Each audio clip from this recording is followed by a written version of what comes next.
परमात्मा को पाने तथा उसका वास्तविक लाभ प्राप्त करने के लिए पवित्र बाइबल में प्रमाण है कि प्रभु ने मनुष्य को अपना ही स्वरूप बनाया। 6 दिन में सृष्टि रचकर 7वें दिन विश्राम किया। कुरान शरीफ में प्रमाण है कि हजरत मोहम्मद को खुदा स्वयं कह रहे हैं कि मैंने तुम्हें उस परमात्मा की महिमा बताने के लिए भेजा है।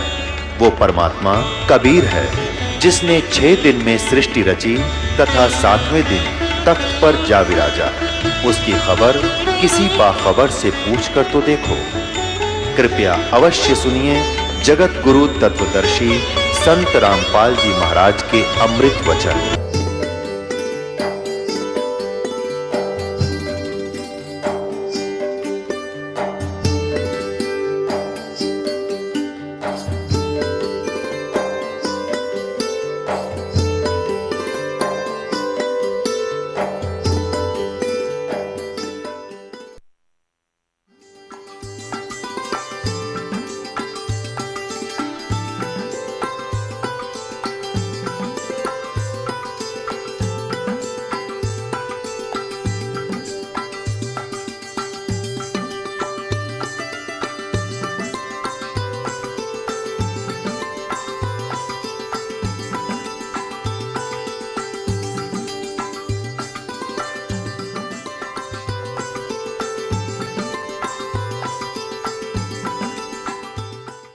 ऋग्वेद मंडल नंबर 9 और सूक्त नंबर 82। सूक्त नंबर 82 का अब हम नीचे आते हैं। मंत्र नंबर 1 सर्वोत्पादक प्रभु यानी सबकी उत्पत्ति करने वाला भगवान, प्रकाश रूप, तेजो में रूप वाला, उसका तेजो में शरीर है, सद्गुणों की वृष्टि करने वाला, पापों का नाश करने वाला, पापों को के हरण करने वाला, वह राजीव राजा के समान। ये राजीव राजा के ये 269 पृष्ठ पर, ये 270 पर पढ़ाएंगे आपको। के समान दर्शनीय है, देखने जोगा दर्शनीय माने साकार, और वह पृथ्वी आदि लोक लोकांतरों के चारों ओर शब्दमान हो रहा है। वह वर्णीय पुरुष को जो दृढ़ भक्त है उसको पवित्र करता हुआ उसको प्राप्त होता है, मिलता है। जिस प्रकार विद्युत आकाशीय बिजली स्नेह वाले स्थानों को आधार बना के प्राप्त होता है। अच्छा, यहाँ देखना उसका उद्देश्य क्या है। ऋग्वेद मंडल नंबर 9 सूक्त नंबर 82 पर आ गई। हम पहला मंत्र पढ़ दिया, दूसरा और पढ़ाते हैं। हे परमात्मन, उपदेश करने की इच्छा से यानी ज्ञान देना आते हो, तत्व ज्ञान की इच्छा से आप महापुरुषों को प्राप्त होते हो, और आप अत्यंत गतिशील पदार्थ के समान यानी बहुत तेज चलने वाले पदार्थ के समान हमारे आध्यात्मिक यज्ञ को प्राप्त होते हैं। आप कबीर देव हैं, आप कबीर देव हैं। जैसे ये देखिएगा 9 के 20 में कबीर देव लिखा स्पष्ट। ये देखिए ऋग्वेद मंडल नंबर 9 और सूक्त 20 का मंत्र 1, यहाँ स्पष्ट लिखा कबीर देव है, कबीर देव है। कबीर देव जैसे यजुर्वेद ऐसे ही ये कबीर देव है। कबीर र ऊपर है, देव है, कबीर परमेश्वर।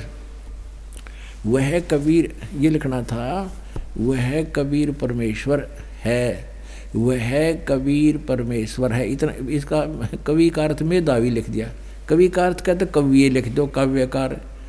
मेधावी और सर्वज्ञ लिखने का अर्थ इसका अनर्थ कर रहे हैं। ये यहाँ लिखना था वो कबीर देव है कौन, सबका रक्षक है, विद्वानों की तृप्ति के लिए ज्ञान को देता है, बता सहनशील है, और संपूर्ण दुष्टों को संग्राम में तिरस्कृत करता है, यानी तत्व ज्ञान रूपी संग्राम में सबको हरा देता है। हम फिर आते हैं ऋग्वेद मंडल नंबर 9 के सूक्त नंबर 82 के मंत्र नंबर 2 पे। हे परमात्मन, उपदेश करने की इच्छा से आप महापुरुषों को प्राप्त होते हो, और आप अत्यंत गतिशील पदार्थ के समान हमारे आध्यात्मिक यज्ञ को प्राप्त होते हैं। आप कबीर देव हैं, आप कबीर साहब हैं, शुद्ध स्वरूप हैं।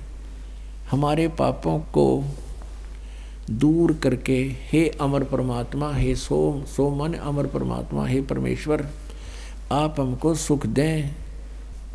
पुणात्माओं, कबीर साहब कहा करते, नौ मन सूत उड़जिया ऋषि रहे झक मारे, सतगुरु ऐसा सुलझा दे भाई उलझे ना दूजी बार। कि ये ऐसा ज्ञान सुलझा देगा सतगुरु, यानी सच्चा ज्ञान देने वाला आध्यात्मिक टीचर,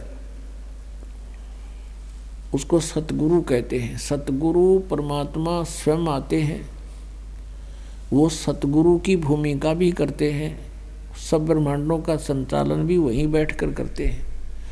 और उन्होंने अपने अमृतवाणी सच्चिदानंद घन ब्रह्म की वाणी लिपिबद्ध करवा कर चले गए।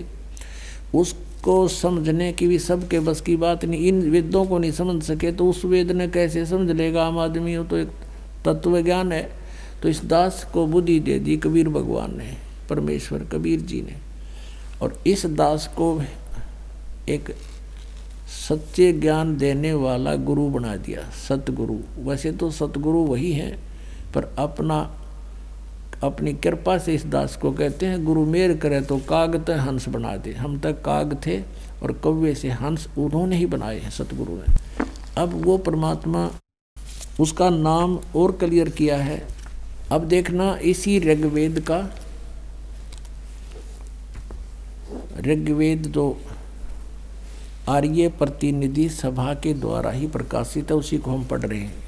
ये यहाँ से प्रकाशित है, ये आपको पहले भी दिखाया था।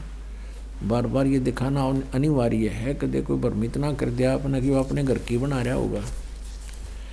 ऋग्वेद मंडल नंबर 9 सूक्त 96 पा गई बाम 96 पे। पहले 86 82 सूक्त पढ़ा था 9वें मंडल का।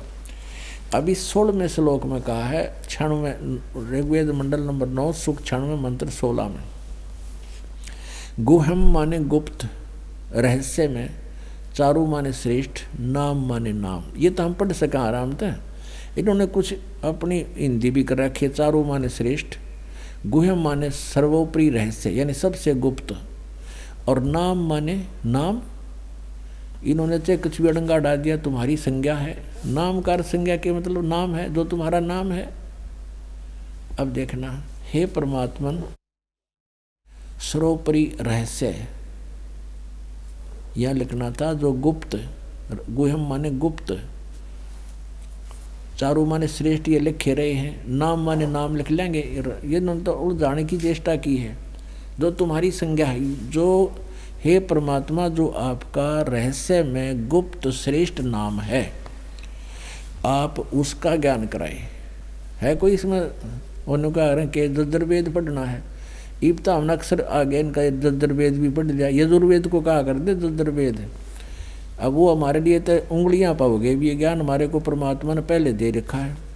हे परमात्मन सर्वोपरि रहस्य यानी आपका विशेष रहस्य वाला, यानी गुप्त, जिसको किसी ने ना बेरा, वो श्रेष्ठ, नाम माने नाम, आपका जो नाम है आप उसका ज्ञान कराएं। आप उपासक लोगों से स्तूयमान हैं, स्वाभाविक शक्ति से युक्त हैं, विद्युत के समान ऐश्वर्य के सम्मुख प्राप्त कराइए। हमको प्राणों की विद्या का वेता बनाइए। हे सर्वशक्ति संपन्न परमेश्वर, हमको इंद्रियों के नियमन का ज्ञाता बनाइए। अब यहाँ देखिए, अब 17 में, इसमें 16 में पूछा है आप अपने श्रेष्ठ नाम का हमें ज्ञान कराएं। इतनी सी बात है।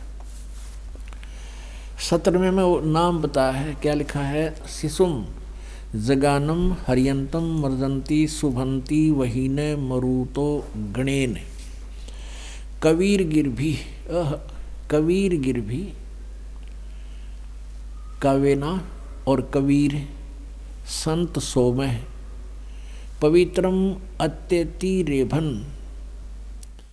इनके द्वारा हम ये लेते हैं। इन्होंने क्या किया है, इस कबीर का अर्थ ऊपर लगा हुआ है, यूँ यहाँ लगेगा, पढ़ेंगे अलग करेंगे संधि छेद में। तो इन्होंने कर दिया, इसका तो कवि कर दिया, गिर भी माने वाणी द्वारा। हम इसको न्योका न्यू लिख दें, वो कबीर वाणी द्वारा। गिर भी माने वाणी द्वारा और कबीर माने कबीर, कबीर वाणी द्वारा। अच्छा, रेभन माने, ये देखिए, रेभन सन गर्जता हुआ, और काव्यन कविताओं से, कविताओं माने जैसे लोकोक्तियों के माध्यम से, शब्दों के माध्यम से, दोहों के माध्यम से, चौपाइयों के माध्यम से वो परमात्मा अपना ज्ञान सुनाता है। इन्होंने एक और चतुरता कर दी है, यूँ तक कबीर गिर विकारत ये कर दिया कवि लोग वाणी द्वारा, यह लिखना था कबीर वाणी द्वारा। और इस कबीर का अर्थ नहीं करा, इस कबीर का लिखना था वो कबीर देव है, उसका नाम कबीर देव है। ये देखिएगा, आप पूरा देख सकते हैं, पीछे देखना और पीछे देखो अच्छी तरह। अब इसमें आप संस्कृत देख सकते हैं, ये एक कबीरता इन्होंने लिख दिया यहाँ पर, और इस कबीर का कितना अर्थ नहीं कर रखा। ये संस्कृत शिशुम जज्ञानम हरियंत मर्जंती शुभंती मरुत वहीन गणेन कबीर गिरभी, इस कबीर गिरभी वाला कर दिया, कबीर गिरभी। काव्यना, यू काव्यना भी लिख दिया, काव्यना, और सोम भी लिख दिया, और यू संत भी लिख दिया, सोम, पवित्रम भी लिख दिया, अतेति भी लिख दिया, रेभन भी लिख दिया। यू कवि छोड़ गए कबीर, क्योंकि ये दोबारा लिखते ही सब क्लियर हो जाता है। यहाँ पर इन्होंने चोर चुराई तुमड़ी गाड्डे पानी में, वह गाड्डे वह ऊपर आव सच्चाई छनी ना। अब इसका क्या अर्थ बनाइए, दास बताओगा। शिशुम जगानम, हे परमात्मा, जो शिशु रूप धारण करके अपने जो लीला आप करते हो, तो शिशु जगानम यानी आप जानबूझकर अपनी सूझबूझ से शिशु रूप में प्रकट होते हो। हरियंत माने यानी मानव के रूप में, मानव के बच्चे के रूप में, और आप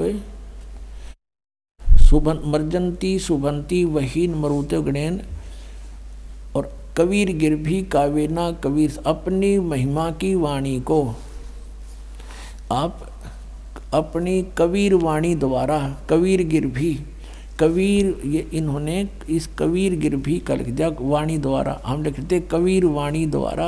और कावेन, कावेना, कावेन नहीं, हाँ कावेन, कावेना, कावेना माने कविता से, शब्दावलियों के माध्यम से, दोहों के माध्यम से गरजते हुए ऊंची आवाज में बोलते हो, आवाज लगा लगा कर अपनी महिमा की वाणी सुनाते हो। अब इसका और जिससे मरुता माने विद्वान लोग, गणेन माने समूह, ये होता है गणेन समूह, और वहीन माने उस गतिशील परमात्मा का गुणों के, गण माने होते हैं समूह, गणे आदमी इकट्ठे हो जा, मरुत माने साधक। इसका अर्थ ये है कि वो परमात्मा जब कबीर, यू कबीर देव संत रूप में, वो अमर परमात्मा संत रूप, कबीर साहब, कबीर नाम उसका, संत या ऋषि रूप में जब प्रकट होता है, शिशु रूप धारण करके जब वो बड़ा होता है, तो अपनी महिमा की वाणी कबीर वाणी के द्वारा, कबीर गिरभी, गिरभी माने वाणी द्वारा, और काव्य ना माने कविताओं से, कविताओं के माध्यम से, और ऊंचे स्वर में गरज गरज कर बोलता है। अब परमात्मा क्या कहा करते, चारों युग में संत पुकारे, कूक कहा हम हेल रे, हीरे माणक मोती बरसे, ये जग जुगता डेल रे। अब परमात्मा खुद बता रहे थे कबीर परमेश्वर के, चारों युग में मेरे संत पुकारे, जिनको मैं आकर मिला, मेरे से परिचित ज्ञान को फिर उन्होंने ढोल के डंके पर जगह जगह आवाज लगा लगा के जनता को बताने की चेष्टा की। और कूक कहा हम हेल रे, हमने भी आवाज लगा लगा के ऊंचे सुर में रुक के मार मार के जगह जगह खड़े हो करके, होय होय होय। वेद तो कहते हैं वो परमात्मा ऐसी लीला करता है कि अपने सतलोक से चलकर आता है एक कवि, वो एक गुरु रूप में उपदेशक बनकर वो कबीर देव अपनी कबीर वाणी के माध्यम से और ऊंची आवाज में खड़ा होकर कहीं भी खड़े हो जाते थे परमात्मा। जैसे बाजीगर तमाशा दिखाते हैं, पहले डोगी बजाते हैं, परमात्मा ऐसे कहीं खड़े हो जाते थे। एक इकतारा रखते थे, कभी कभी इकतारा, उसमें एक तार होता था और उसको ऐसे बड़ी गजब की टून लगा देते थे। आसपास के राह चलते वहाँ खड़े हो जाते थे, चौराहे पर खड़े हो गए, कहीं पर भी रास्ते में खड़े हो गए, गाँव नगर के अंदर तो 150 व्यक्ति आकर खड़े हो जाते थे। परमात्मा फिर अमरवाणी बोला करते थे, मानुष जन्म दुर्लभ है ये मिलन बारंबार, जैसे तरवर से पत्ता टूट गिरे वो बहोरे ना लगता डार। तो वहाँ परमात्मा अब गान लग जाते, आसपास आदमी बैठ जाते आकर के, चुप चुप चुप बैठ के, और सैकड़ों की संख्या हो जाती और 2-2, 3-3 घंटे परमात्मा अमृत वर्षा करते अपनी प्यारी आत्माओं पे, और उनको न्यों भी नहीं पता चलता कितनी देर होगी। और फिर प्रभावित होते, भाई कब बड़ा विद्वान है, बड़ी अच्छी वाणी, कोई तो कहता बड़ी अच्छी सुरीली आवाज़ है, कोई कहो हो कमाल कर दिया, सारी सच्चाई बोल रहे हैं। क्योंकि परमात्मा प्रारंभ में केवल यही बताते थे, तुम मनुष्य हो, मनुष्य होकर भक्ति नहीं करते तो तुम्हारा जीवन व्यर्थ है। पशु और तुम्हारे अंदर क्या अंतर है, अन्य प्राणियों में मनुष्य में क्या अंतर है। तो इससे आम आदमी प्रभावित होता था। और वही वेद कह रहे हैं कि वो ऊंची स्वर में आवाज लगा लगा कर बोलता है, वो होता है परमात्मा, उसको कवि कहने लग जाते हैं। कवि, क्योंकि कवि का अर्थ काव्यकार भी होता है, और वो परमात्मा का असली नाम है कबीर देव। उसको कवि समझ लो, उसका नाम कवि है। हम उसको कबीर कहने लगे, वेद उसको कबीर देव कहते हैं, हम कबीर साहब कहने लगे। तो वो कवि है कि वो अपने उच्चारण को, अपने ज्ञान को कविताओं के माध्यम से बोलता है। और फिर अब आगे दिखाते हैं आपको कि जब वो परमात्मा आता है, वो एक प्रसिद्ध कवियों में से भी एक होता है, लेकिन वो होता है परमात्मा, और तो कवि तक सीमित है। लेकिन ये परमात्मा होता है क्योंकि कुछ दोहे श्लोक मिलते जुलते होते हैं। और परमात्मा की इतना मोटा है वो सच्चिदानंद घन ब्रह्म की वाणी, कबीर वाणी, उसको जब सारे को पढ़ते हैं तो चारों वेद, 18 पुराण, 11 उपनिषद, महाभारत, गीता, पुराण, कुरान, बाइबल, सब कुछ समावेश है उसके अंदर। और अन्य संतों की सिर्फ एक, जैसे तुलसीदास भी कवि थे, उन्होंने केवल रामायण से अतिरिक्त कुछ नहीं, श्री राम के ही महिमा गा रखी है उसमें। और उसके अंदर सबके इतिहास खोल रखे कि इसमें कबीर वाणी में वो परमेश्वर कवि होता, वो प्रसिद्ध कवियों में से एक होता है, और उस ऋषि रूप में या संत रूप में प्रकट होता है। उस ऋषिकृत यानी उस ऋषि के द्वारा की गई, बोली गई रचनाओं को उसके, उस परमेश्वर के बहुत ज़्यादा अनुयायी हो जाते हैं, लाखों की संख्या में। और उनके लिए वो अमृतवाणी, परमात्मा की बोली हुई सच्चिदानंद घन ब्रह्म की वाणी अमृत के तुल्य होती है, इतनी प्यारी लगती है। उसके उनके शरणागत अनुयायियों को ये वेद बता रहा है। देखिएगा, ये वही है ऋग्वेद, हम पढ़ते हुए आ रहे हैं उसी ऋग्वेद को, ये वही है।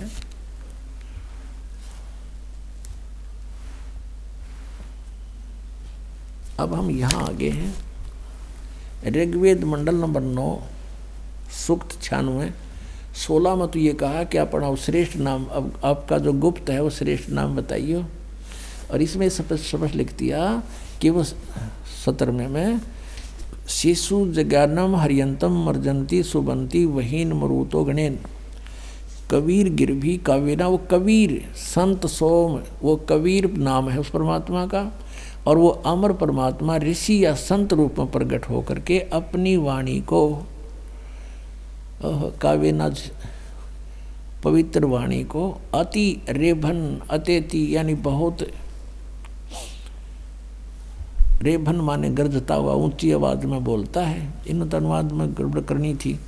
अब देखो 18वें में कमाल है, वो परमात्मा कहते हैं ऋषि मना, ये ऋषि कृत, ये है ऋषि, ये तय है, ये मिट गया यहाँ से, ये ऋषि कृत सवर्षा सहस्रणिथ पदवी कवि नाम, पदवी कवि नाम, तृतीयम धाम महिष है, सिसंत सो में है विराजमान राजती सतुप, वो तीसरे धाम में विराजमान है, उसको स्थापित करके बहुत बड़ा जो तीसरा धाम है उसमें रहता है।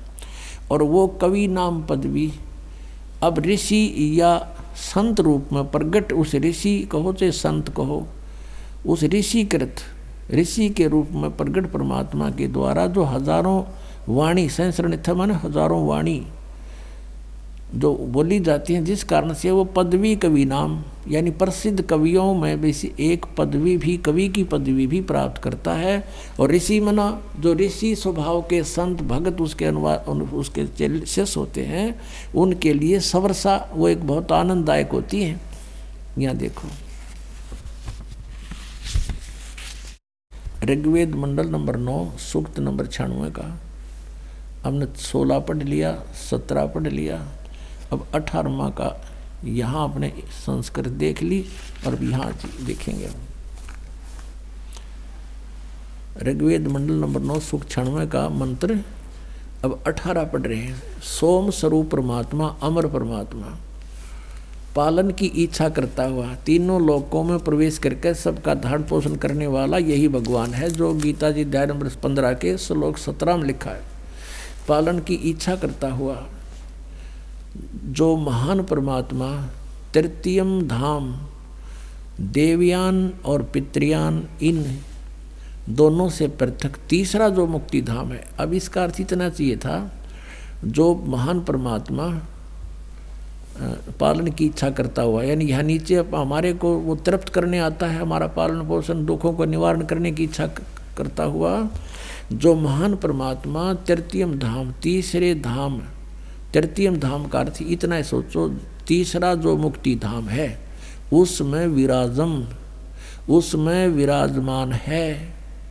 ये न ज्ञान योगी, जो ज्ञान योगी उसको है, उसको प्रकाश करने वाला है। ये कोई अड़ंगा कर दिया ना, ज्ञान योगी डाल दिया।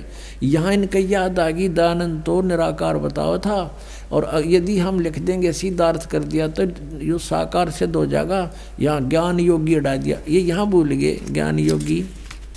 ऋग्वेद मंडल नंबर 9 सूक्त नंबर 86 के मंत्र 27 में भूल गए। ये देख 86 के 9 के 86 का 27 में। अब जो परमात्मा ध्युलोक के तीसरे पृष्ठ पर विराजमान है, यहाँ इनके कोई ना जानवरी परमात्मा ने कटवाए रोग ना तो आड़े बड़ंगा उड़ा देते। अब यहाँ देखो, अब फिर हम 96 बातें वापस 9 के 96 का, और ये हम 18वां मंत्र पढ़ रहे हैं।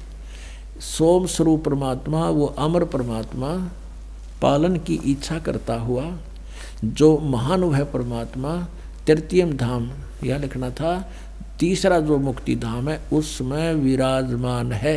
इन्होंने अड़ंगा डाल दिया, जो ज्ञान योगी है उसको प्रकाशित करने वाला। अज्ञान योगी है कितने मूल पाठ में, इसमें कहीं नहीं है। अब यहाँ ऋषि मना का अर्थ कर दिया, सर्व ज्ञान के साधन रूप मन वाला वह परमात्मा ऋषिकृत। ये ऋषिकृत यह लिखना था सब ज्ञानों का प्रदाता नहीं, जैसे ये लिख रखा है इन्होंने महर्षि कृत। यहाँ किसका अर्थ क्या बनता है पूछिए इनसे।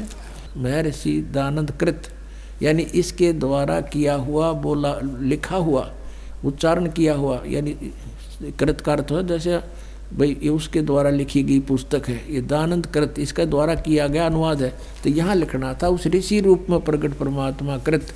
9 के 96 का हम 18वां पढ़ रहे हैं। यहाँ लिखना था ऋषिकृत।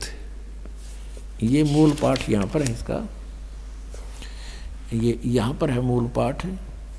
ऋषि मना ये ऋषिकृत, ये तय है, ये मिटा हुआ थोड़ा सा। ये ऋषिकृत सवर्षा सहस्र अणिथ है। सहस्र अणिथ माने हजारों वाणियाँ बोली, अणिथ माने वाणियाँ बोलता हो। और ऋषि मना ऋषि स्वभाव के उसके अनुयायी भक्तों के लिए वो स्वर्ग जैसी स्वादिष्ट यानी अच्छी होती है, आनंददायक होती है। हम फिर 9 के 96 का 18वां हम फिर पढ़ते हैं। तीसरा जो मुक्ति धाम है उसमें विराजमान है वो परमात्मा, सत्वमान है। ऋषि मना सर्व ज्ञान के साधन रूप मन वाला, ये लिख रहा था। सर्व मना का अर्थ है जो ऋषि मना का अर्थ लिखना था। जो ऋषि स्वभाव वाले भक्त उसके अनुयायी होते हैं, साधु संतान जैसे हो जाते हैं, वह परमात्मा जो ऋषिकृत सब ज्ञानों का प्रदाता नहीं, जो उस ऋषि रूप में प्रगट, ऋषि या संत, जैसे पहले 17वें श्लोक में लिखा है मंत्र में कि वो संत रूप में अपने प्रगट होकर वाणी बोलता है। तो संत कहो चाहे ऋषि कहो, उस ऋषिकृत उनके द्वारा बोली गई वो अमृतवाणी कबीर वाणी में सवर्षा माने बहुत ही स्वादिष्ट आनंददायक होती है। इन तड़ंगा कर रखा कति बैठा दिया सारे ज्ञान का। अब पुण्यात्माओं, ये आपके समक्ष ये कंसेप्ट क्लियर किया जा रहा है कि परमात्मा का नाम क्या है, उसके गुण और लीलाएं क्या हैं, ये वेद बता रहे हैं पहले तो। अब आपको वेद दिखा रहे हैं पहले। और वो साकार है, मनुष्य सदृश है, राजा के समान देखने वाला है, और वो अपने रूप को हल्का करके आगे लिख रखा है 19 में, इसमें 20वें मंत्र में ऋग्वेद मंडल नंबर 9 सूक्त नंबर 96 के मंत्र 18 में तो ये लिख रखा है। 16 में तो पूछा आपका नाम क्या है, 17वें में नाम बता दिया वो कबीर है। कबीर वाणी द्वारा वो अपना ज्ञान बोलता है। जब बालक रूप धारण करके वो परमात्मा प्रकट होता है, बड़ा होता है, तो फिर अपनी महिमा की वाणी अपनी कबीर गिरभी कबीर वाणी द्वारा अपने महिमा का ज्ञान कविताओं से बोलता है, कविताओं के माध्यम से। और जिस कारण से वो कवि नाम पदवी, वो प्रसिद्ध कवियों की पदवी भी प्राप्त करता है। लेकिन वो होता है अमर परमात्मा होता है, और वो तीसरे मुक्ति धाम में विराजमान है, वहाँ से गति करके आता है। और वो यहाँ कैसे आता है कि जैसे एक व्यक्ति अपना दूसरा कपड़ा पहन कर नीचे आ जाता है, कहीं जाता है, ऐसे अपने ओरिजिनल शरीर के ऊपर ओवरकोट पहन के, यानी हल्के तेज पुंज का शरीर बना के, उस ओरिजिनल जैसे बल्ब है 100 वाट का, या ट्यूब है 100 वाट की 200 वाट की, और उसके ऊपर पॉलीथीन डाल दिया अच्छा गहरा सा, तो उसका हल्का सफ़ेद, उसका हल्का उससे बहुत कम प्रकाश है तो ज्यों की त्यों अंदर, लेकिन ऊपर वो इतनी आँखों को चुभ नहीं रही, इतना कम प्रकाश हो गया उसका एकदम। तो ऐसे वो परमात्मा आता है। अब ये ऋग्वेद मंडल नंबर 9 सूक्त नंबर 96 का मंत्र नंबर 16, 17, 18 आपने पढ़ लिया। इसमें लिखा है वो कवि नाम पदवी, वो इस कारण से कि अपनी महिमा की वाणी कविताओं से बोलता है, कविताओं के माध्यम से, लोकोक्तियों के माध्यम से, जिस कारण से वो प्रसिद्ध कवियों की में भी से एक उसकी पदवी होती है कि वो कवि था, कबीर कवि। लेकिन वो होता है परमात्मा, वो कबीर देव होता, उसका नाम भी कबीर देव होता, उसका काम भी कवि होता है, क्योंकि वो एक प्रसिद्ध कवियों में से एक होता। अब इसमें स्पष्ट किया है कि वो परमात्मा चौथे धाम में भी रहता है। वेदों का रहस्य धीरे धीरे आपके समक्ष लाएंगे एक अलग, क्योंकि जब आपके ये विश्वास हो जाएगा कि ये दास जो बोल रहा है सच्ची है, फिर दास इनका अनुवाद करके देगा आपको, और आप पढ़ना गद गद हो जाएगा। पूरा विश्व इन सदग्रंथों को, वेदों को आज सब सिरोधार्य मानते हैं। कोई भी व्यक्ति विश्व में नहीं है जो ये कह दे वेदों में गलत लिखा है।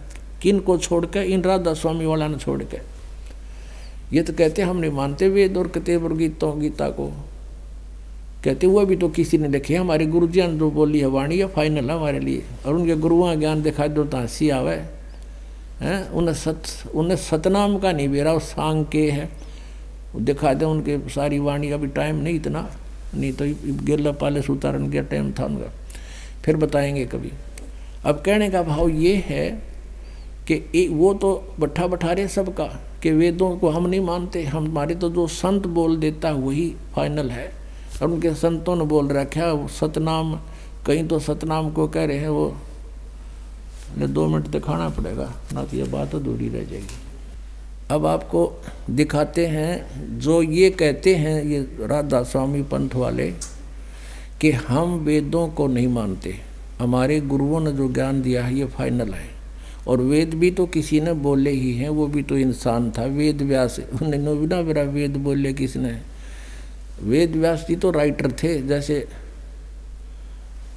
और वेद बोले किस तरह वो आपको बता रखे हमने। अब इनके कहते हैं इन हमारे गुरुओं का फाइनल ज्ञान है, सबसे सुप्रीम ज्ञान है।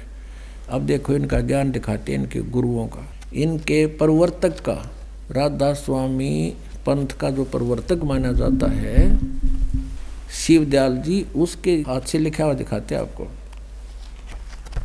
ये देखो, सारवचन राधा स्वामी वार्तिक हजूर स्वामी जी महाराज, राधा स्वामी सत्संग व्यास। इसके प्रकाशक हैं जगदीश चंद्र सेठी, सेक्रेटरी, राधा स्वामी सत्संग व्यास, डेरा बाबा जयमल सिंह, पंजाब। 16वां संस्करण 2003 में छपया है। मुद्रक लक्ष्मी ऑफसेट प्रिंटर दिल्ली से। ये सारा कुछ इसमें लिखा है, देख लियो। अभी इनकी भूमिका में इन्होंने स्पष्ट कर रखा है कि सारवचन राधा स्वामी वार्तिक हजूर स्वामी जी महाराज के वचनों का संग्रह है, शिवदयाल जी के वचनों का, जो राधा स्वामी का फाउंडर माना जाता है। ये वचन सत्संगों तथा अन्य चर्चाओं के दौरान सत्संगियों ने नोट किए थे। स्वामी जी महाराज के परम धाम सिधारने के कुछ वर्ष बाद इनका संग्रह करके पुस्तक के रूप में छपवाया गया। सन 1902 में बाबा जयमल सिंह जी महाराज ने सारवचन राधा स्वामी वार्तिक को पहली बार गुरमुखी लिपि में छपवाया था। 1902 से पढ़ते आ रहे इस अड़ंगे को, यानी 109 साल हो गए, 109 वर्ष हो गए इसने पढ़ते हैं। इंडोनी बारे में कख लिख क्या रखा है, देखिए अब दिखाता हूँ आपको। गुरमुखी लिपि में पहली बार छपवाया था। प्रस्तुत पुस्तक उसी प्रथम गुरमुखी संस्करण के अनुसार और अब इसका हिंदी संस्करण प्रकाशित किया जा रहा है। अब देखो, स्वामी जी महाराज का शुभ नाम, जो जिसके वचन हैं ये राधा स्वामी जी का, जो राधा स्वामी पंथ का मुखिया स्वामी जी महाराज का शुभ नाम सेठ शिवदयाल सिंह जी था। आपने 15 अगस्त 1818 में आगरा शहर में जन्म लिया। आपके पिताजी का नाम सेठ दिलवाली सिंह जी था, माताजी का नाम महामाया जी था। आपके पूर्वज पंजाब के रहने वाले थे तथा घर में गुरु ग्रंथ साहिब का पाठ किया जाता था। आपके माता पिता हाथरस के प्रसिद्ध संत तुलसीदास के चेले थे। इसने घटरामायण लिख रखे। अब हम अपने सिर्फ उस पे आते हैं, आगे इसके के वचन हैं वो दिखाते हैं। शिवदयाल जी के ज्ञान का भंडार दिखाते हैं आपको। अब राधा स्वामी दयाल की दया, राधा स्वामी साहे, खुलासा उपदेश हजूर राधा स्वामी साहब का, ये शिवदयाल जी के वचनों का। यहाँ जाते हैं दफा 1 में। सिर्फ काम इतना है, ये 13वें पृष्ठ पे, सिर्फ काम इतना है कि इंसान यानी मनुष्य अपनी सूरत यानी रूह को उसके खजाने अर्थात और निकास यानी मुकाम सतनाम और राधा स्वामी, यानी सतनाम को यहाँ मुकाम बताया है। मुकाम माने स्थान, स्थान सतनाम और राधा स्वामी, सतनाम बता दिए 13 पृष्ठ पे। ये आगे चलते हैं। पहुँचावे राधा अपनी सूरत को सतनाम स्थान पर या राधा स्वामी स्थान पर पहुँचावे। आगे देखो, अब जितने आचार्य हैं कोई कितना गया कोई कितना गया। यहाँ देखो, सिर्फ संत मंजिल 5वीं यानी सतनाम पे मंजिल देख नहीं गया कल। देखो अब देखो, इन्होंने खुद ही लिखा है ये यहाँ पर मंजिल, मंजिल माने सिर्फ संत मंजिल 5वीं पे यानी सतनाम पर या 5वीं मंजिल, मंजिल माने स्थान, 5वें स्थान सतनाम पर। और कोई बिरला संत मंजिल 8वीं यानी राधा स्वामी पद तक पहुंचा। यहाँ सतनाम को कह रहे हैं ना, फिर मंजिल 2 बार हो लिया। अब देखो यहाँ 15 पे और वचन नंबर 4, गीता के से श्लोक है इनके ये 4था श्लोक है इनका। देखिए वचन श्री शिवदयाल जी के, वाह जी वाह। भाग 1 है यो, राधा स्वामी वार्तिक भाग 1 और पृष्ठ नंबर 15 पे तोड़ पाट दिया। अब समझना चाहिए राधा स्वामी पद सबसे ऊंचा मुकाम है, स्थान है राधा स्वामी पद, और यही नाम कुल मालिक और सच्चे साहब का है राधा स्वामी, और सच्चे खुदा का है। इस मुकाम से यानी श्राद्धा स्वामी स्थान से 2 स्थान नीचे सतनाम का मुकाम है। देखिए और इनकी अकल है भगवान है। अब सतनाम को यहाँ स्थान बता रहे हैं, ये 2 बार देखो सतनाम, मंजिल सतनाम पे, और ये 20 पृष्ठ पे यानी मुकाम सतनाम पे। और यहाँ कह रहे हैं ये देखिए 15वें पृष्ठ पे। अब समझना अच्छा यानी अब समझना चाहिए राधा स्वामी पद सबसे ऊंचा स्थान है, मुकाम है।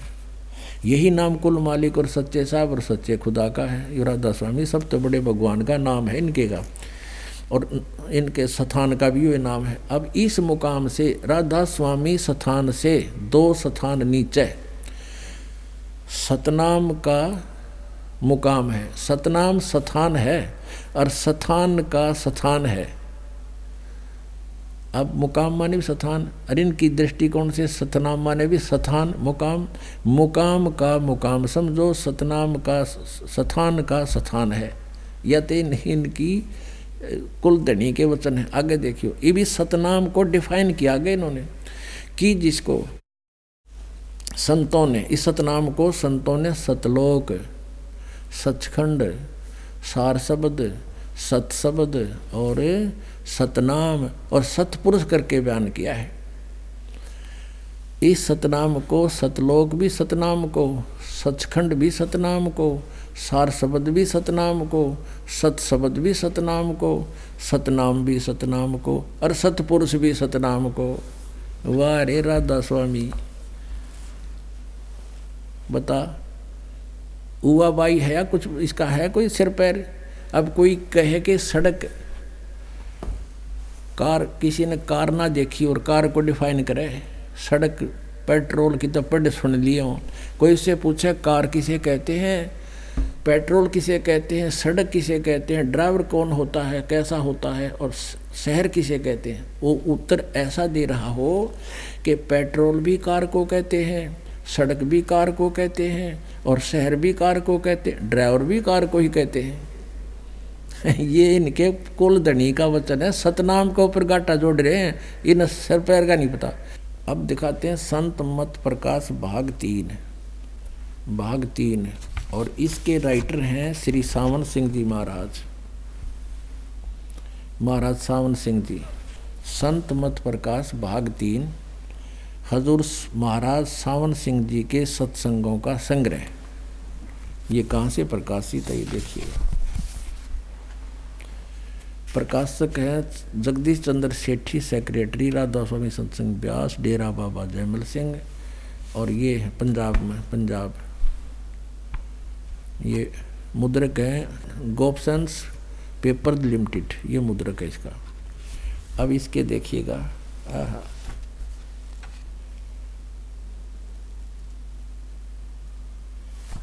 अब दिखाते हैं आपके इसके 102 पृष्ठ पे। ये है संत मत प्रकाश भाग 3 102 पृष्ठ पे। कमाल की बात, आप देखना गदगद हो जाओगे। यहाँ लिखा कि सतपुरुष सतनाम कहाई, सतलोक निज पाया आई।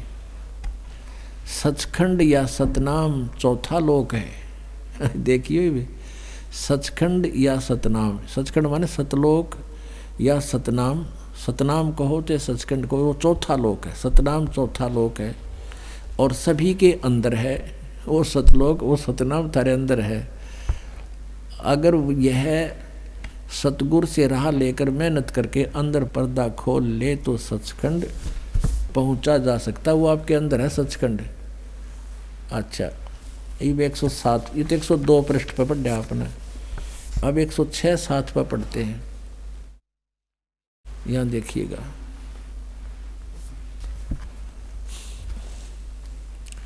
वही सत्संगी हजूर जहाँ राम नाम का जस महिमा होता हो। अब ये सावन सिंह जी कहते हैं कि कौन से राम क्या जिक्र कर रहा है तू? सत्संगी कहता है क्या राम बहुत सारे हैं? तो महाराज जी, ये सावन सिंह जी उत्तर दे रहे हैं राम 4 हैं। आपका इशारा कौन से राम की तरफ से है? अब 107 पृष्ठ पे अब इनका चेला कहता है स्वामी जी कृपा उन चारों रामों को खोल कर बताइए। अब स्वामी जी लागे डिफाइन करने। देखिए, एक राम दशरथ घर डोला है, ये कबीर साहब की वाणी है। एक राम घट घट में बोला, एक राम का सकल पसारा, एक राम त्रिभुवन से न्यारा। अच्छा, अब इसको अनुवाद करने लग गया यो इनका मेर महात्मा सावन सिंह। पहला राम राजा दशरथ के बेटे जो त्रेता युग में हुए अवतार थे, आए और अपनी ड्यूटी अदा करके चले गए, लेकिन अब हमें नहीं मिल सकते, हमारा काम नहीं कर सकते। दूसरा राम मन है जो घट घट में व्यापक है, और तीसरा राम ब्रह्म है और जो सारी त्रिलोकी को पैदा करता है, पाताल और पालता और नाश करता है। और चौथा राम सतनाम है, यो असली राम है, तत्वदर्शियो। अब चौथा राम सतनाम ही राम हो गया इनका, यो असली राम है। और वहाँ नो कहते सतनाम या सचखंड यो चौथा लोक से। ये देखो 102 पे के बांडे थे ये 102 पे क्या कह रहा है, ये सतनाम सचखंड या सतनाम यो चौथा लोक है, और वहाँ कहो चौथा राम है, यो असली राम है इनका सतनाम। अब इनने सारी उम्र खो दी हैं, और इनका यो सतनाम समझो नहीं आया, यो खान का है, पीण का है, किधर जपण का है, यो कोई भगवान है या कोई, यो सतनाम 2 अक्षर का नाम है। एक इसमें ओम मंत्र है और एक वो तत्। गीता जी अध्याय नंबर 17 के श्लोक नंबर 23 में लिखा ओम तत् सत इति निर्देश है ब्रह्मण त्रिवेद समर्थ है। तो ओम और तत् मिलकर सतनाम बनता है, सच्चा मंत्र। और नानक साहिब जी कहते हैं वही गुरु पूरा कहावे जो 2 अक्षर का भेद बतावे। अब हम फिर आते हैं अपने प्रश्न उसी पर कि वेदों को इस संसार में आज तक यूं कहने वाला आदमी नहीं मिला था कि ये गलत से। अब ये कहते हैं जिनका यूं ज्ञान है सतनाम का, नहीं मेरा न सर का न पैर का, और ये कहते हैं हमारे गुरुओं का ज्ञान तो वेदों से भी ऊंचा है, इसका तंत्र कोई ना कितना ऊंचा है। अब हम फिर आते हैं ऋग्वेद मंडल नंबर 9 सूक्त 96 पे। ये ऋग्वेद है और हम इसको फिर से पढ़ते हैं। वो उनका वेद तो दर दिया राधा स्वामी वालों का हमने रख दिया है। अब यो ओरिजिनल वेद, इसमें भाषा तो सही है मूल, लेकिन अनुवाद करता उनको गड़बड़ी करी है, वो हम पकड़ लेंगे इनको। 9 के 96 का हमने 18 पढ़ लिया। अब हम 19 में और देखते हैं थोड़ा कि प्रकृति की सूक्ष्म से सूक्ष्म शक्तियों के साथ जो संगत है और समुद्र जिससे सब भूतों यानी प्राणियों की उत्पत्ति सतिथि और प्रलय होता है, वह है तुरियम माने चौथा, धाम माने परम पद परमात्मा है। अब ये तुरियम धाम, इसमें धाम माने परमात्मा, इनकी अकल देखो। अब तुरियम माने चौथा, तुरियम माने चौथा, ठीक है, धाम माने धाम है, वो चौथे धाम पर यानी उसमें अकय लोक में भी यही परमात्मा रहता है। इन्होंने कहा महापुरुष उक्त तुरियम परमात्मा का, तुरियम माने चौथे परमात्मा का वर्णन करता है। अच्छा, अब हम अपने मतलब की बात है 20 में देखो कमाल कर दिया है। ऋग्वेद मंडल नंबर 9 सूक्त नंबर 96 का 16, 17, 18, 19 पढ़ दिया और अब हम 20 पढ़ रहे हैं। 20 में तोड़ पाड़ दिया कि वह परमात्मा जिस प्रकार एक संघ को उसका सेनापति प्राप्त होता है, इसी प्रकार ब्रह्मांड रूपी कोश को प्राप्त होता है। यानी जैसे एक राजा बहुत बड़ी सेना का मुखिया होता है, ऐसे ही एक सेनापति, ऐसे ही वो परमात्मा उसके बहुत गुण शेष हो जाते हैं और उनमें वो एज ए सेनापति यानी उनका डायरेक्शन देने वाला, जो उसकी आज्ञा का पालन करते हैं, जैसे सैनिक अपने बॉस की प्रत्येक आज्ञा का पालन करते हैं, ऐसे ही भक्त अपने गुरु की आज्ञा का पालन करते हैं। वह परमात्मा जब यहाँ पर आकर प्रकट होता है इस लोक में, जिस प्रकार एक संघ को यानी बहुत बड़े समुदाय को उसका सेनापति प्राप्त होता है, इसी प्रकार ब्रह्मांड रूपी कोश को यानी इस लोक में प्राप्त होता है। होकर उच्च स्वर से गरजता हुआ, ओह कनी कर दते चम विश्राम ब्रह्मांड रूपी विस्तृत प्रकृति खंड में भली भांति प्रविष्ट होता है, यहाँ आता है। और मरिए माने मनुष्य, जैसे मनुष्य सुभर शरीर को धारण करता हुआ, जैसे मनुष्य सुभर शरीर को धारण करता हुआ अत्यंत गतिशील पदार्थ के समान प्राप्ति के लिए गतिशील होता हुआ प्राप्त होता। अब देखो इसमें सीधा लिख दिया कि परमात्मा जब वहाँ से चल कर आता है, गति करके आता है, तो जैसे एक आदमी सुंदर कपड़े पहन लिया करे ऐसे धारण करता हुआ अत्यंत गतिशील पदार्थ के समान प्राप्ति के लिए गतिशील होता हुआ यहाँ आता, सीधी सी बात है। और आगे इसमें देखो 21 में कितना कमाल कर दिया। हे परमात्मा आप ऐसी लीला करते हो, हे प्रकाश स्वरूप महापुरुषों से उपास्यमान आप हमको पवित्र करें और वेद वाणियों के द्वारा, कनिकर्दन माने होता आपने मुख से बोली हुई वाणियों के द्वारा शब्दमान होते हुए आप श्रेष्ठ पुरुषों के प्रति प्राप्त हों, यानी फिर आओ एक बार, आप ऐसा करते हो लीला और फिर आओ। इसमें बहुत से रहस्य हैं। वैसे तो अपना आत्मा थोड़ा सा कंसेप्ट और क्लियर करना है, बस फिर सत्संग आज का इतना ही काफ़ी है। अब ऋग्वेद मंडल नंबर 9 सूक्त नंबर 1 और मंत्र नंबर 8-9 में स्पष्ट किया है कि वो परमात्मा सुंदर शरीर धारण करके आता है। वो 3 प्रकार से लीला करता है अपने प्राणियों के उद्धार के लिए। एक रूप में तो ऊपर रहते हैं, तेजों में शरीर होता हुआ तो उनका एक रोमकूप में करोड़ सूर्य यमराज करोड़ चंद्रमा, तो भी उसके एक रोम की शोभा परमात्मा के प्रकाश की ज़्यादा है। और दूसरी लीला करता प्रत्येक युग में एक शिशु रूप धारण करके प्रकट होता है और उस समय धीरे धीरे आम जन साधारण की तरह बड़ा होता हुआ लीला करता है। एक जन साधारण की आयु को पूरा करके सहस्री आता, सहस्री चला जाता है। और तीसरी लीला करता है वो संत या ऋषि रूप में कहीं पर भी प्रकट हो जाता है। जैसे आदरणीय गरीबदास साहिब जी को खेतों में जंगल में मिले, आदरणीय नानक साहिब जी को बेई नदी में मिले, बेई नदी पर मिले, आदरणीय अमलुकदास जी को वहाँ उनके गांव में मिले, आदरणीय दादू साहिब जी को ऐसे गांव के अंदर बाहर रास्ते में मिले, आदरणीय गीसादास साहिब जी को ऐसे ही मिले संत रूप में, जिंदा के महात्मा के रूप में, आदरणीय धर्मदास साहिब जी को मिले। तो ऐसे तो वो मिलते हैं, वो तीसरे प्रकार की लीला होती है उनके। तो ऐसे ही वर्णन किया ऋग्वेद मंडल नंबर 9। और जब वो परमात्मा शिशु रूप धारण करके आते हैं तो उनके परवरिश की लीला कंवारी गायों के द्वारा होती है। कंवारी गायों दूध देती हैं, कंवारी गाय का दूध परमात्मा पीते हैं।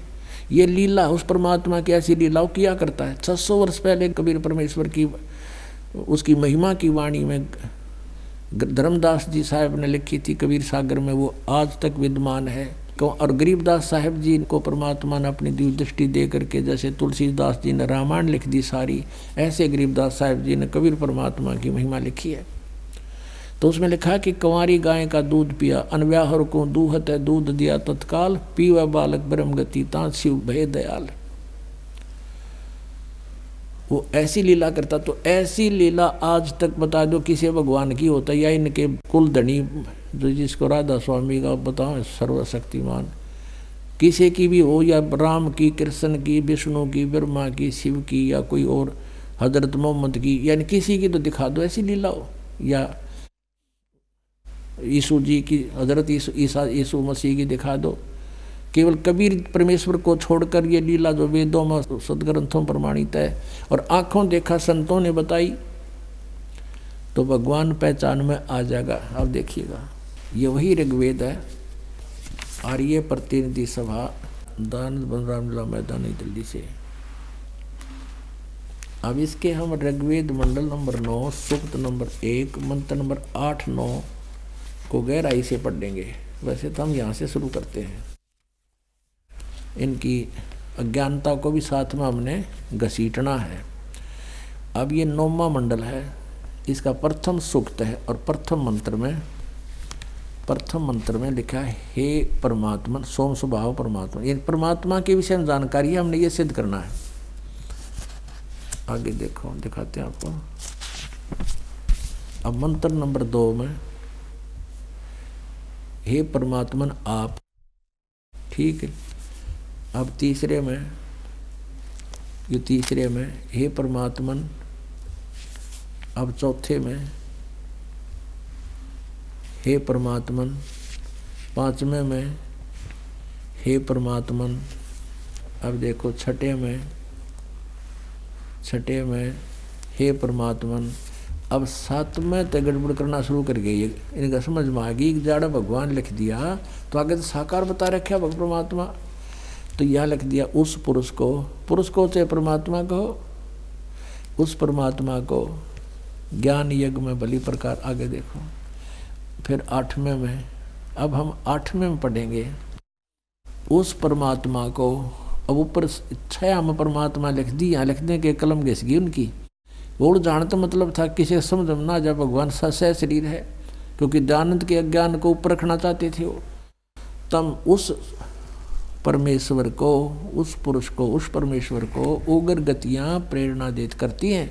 जैसे ही भाकार माचगी तो परमात्मा ने इस दास को भेज दिया। जब कलयुग के प्रारंभ आए थे उस समय भी बहुत बुरा हाल था, तो अपनी लीला करके चले गए ताकि ये पहचान सके। उस परमात्मा को उग्र गतियाँ प्रेरणा करती हैं। और भासमान शरीर को, भासमान यानी बहुत सुंदर शरीर को वह पुरुष यानी वो परमात्मा प्राप्त होता है। आगे देखना। और जिसमें तीन प्रकार से दूसरों को वर्ण करने वाला मधु में शरीर मिलता है। 3 प्रकार की लीला करता हो परमात्मा। अब ऋग्वेद मंडल नंबर 9 सूक्त नंबर 1 अब मंत्र नंबर 9 पढ़ेंगे। 1 से लेकर 8 तक आपने पढ़ लिया, 8 में पूरा पढ़ लिया। उस सोम स्वभाव वाले श्रद्धालु पुरुष को, इसको यहाँ लिखना था, उस परमेश्वर को जो शिशु यानी शिशु रूप धार कर आता है उस कुमार अवस्था में, जब वो शिशु रूप धारण करके बालक रूप धारण कर प्रकट होता है, सब प्रकार से अभी अधन्या अधेनो माने गौवे, अधन्या माने बिना दनाई, अभी माने कति अनटच, सब प्रकार से बिना धनाई यानी कंवारी। अभी अधन्या का अर्थ है कंवारी गौवों तृप्त करती हैं उस परमेश्वर को जो शिशु रूप धारण करके जो प्रकट होता है। उस कुंवारी गायों से, अभी अधन्या गौवों से उनके परवरिश की लीला होती है, उसको तृप्त करती हैं। अपने आत्माओं, वेद पढ़ें पर भेद न जाने, ये बातें पुराण 18। जड़ को अंधे पत्ते खवावें, ये भूल गए सिरजनहारा। ये जैसे मूर्तियां बना के उनको भोग लगावें। कहते पढ़ें वेद और भेद ना जाने और बातें पुराण 18, और फिर भी जड़ पूजा करें, अनुपासना करते हैं। उसके लिए परमात्मा कहते हैं मोती मुक्ता दर्शत नाही, ये जग है सब अंधरे, दिखत के तो नैण चसम, इनका फेरा मोतिया बंदरे। नौमन सूत उलझिया ऋषि रहे जखमार, और सतगुरु ऐसा सुलझा दे उलझे न दूजी बार। बोलो सतगुरुदेव।